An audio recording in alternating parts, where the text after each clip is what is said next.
Hello, I want you to meet my 1-day-old BSF larva.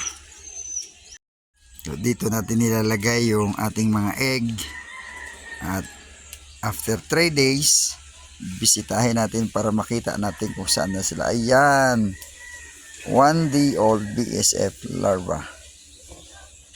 Makita nyo sila? Yes. Oh, ang dami. May nagtatanong kung paano mag-alaga nito.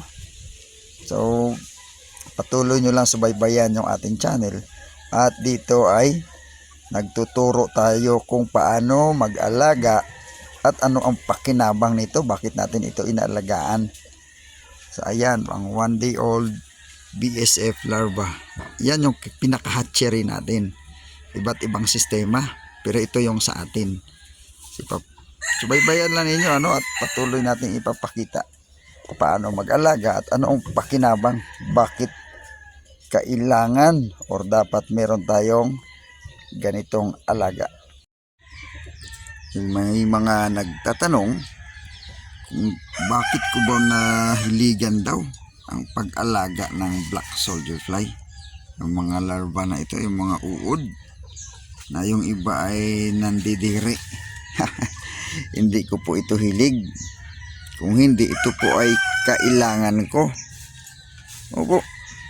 Sa mga katulad ko na maraming mga alagang manok o ano pa mang mga hayop, kailangan po natin mag-alaga ng black soldier fly.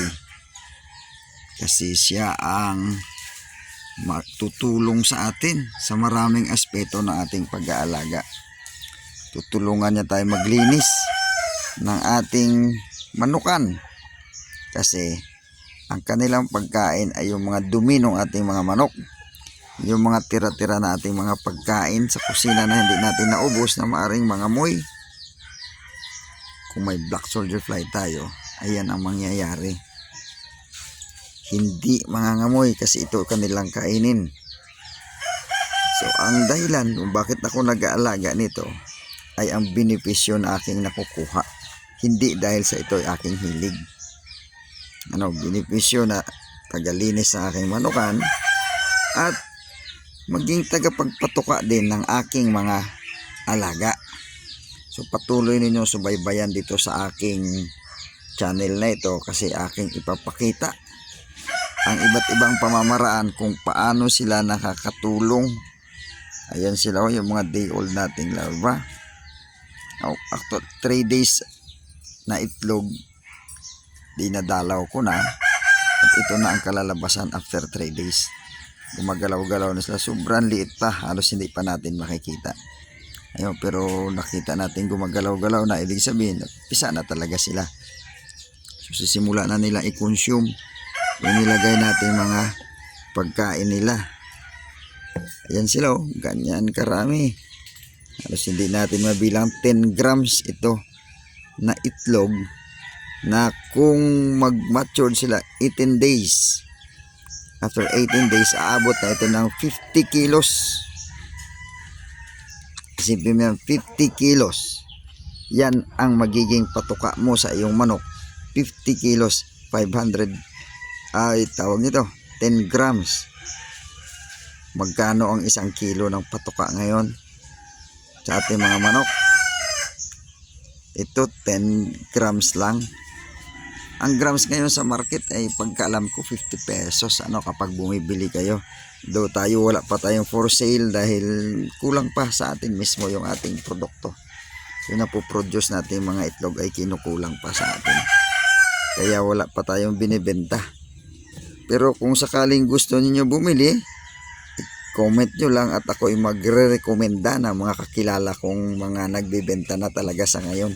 Kasi marami ng produkto. Nandyan, number 1, recommend ako sa inyo si Doc Brahman. Napakabait at tuturuan niya pa kayo kung paano.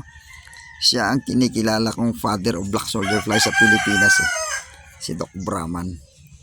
Nag-iikot siya sa buong bansa para magturo kung paano mag-alaga at anong pakinabang nito. Actually, siya ang nag-influensya sa akin sa pag-alaga nito. Napakabait na isang veterinarian. Well, merong nagsasabi na hindi daw akin yung video na ginamit ko sa pag video nitong black soldier fly.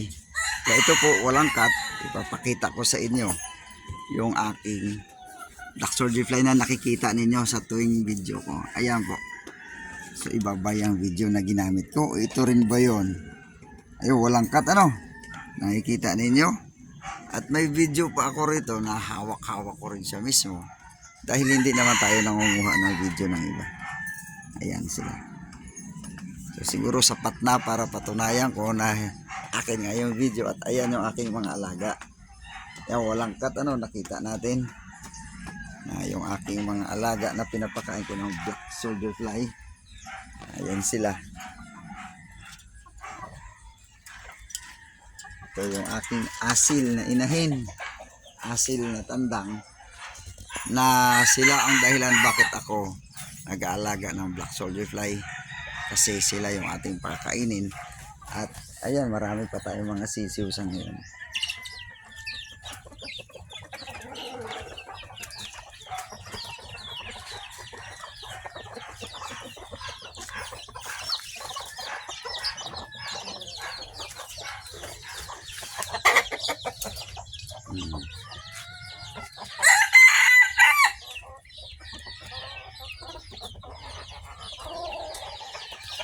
So, sapat na ba ang patunay na akin nga ang video?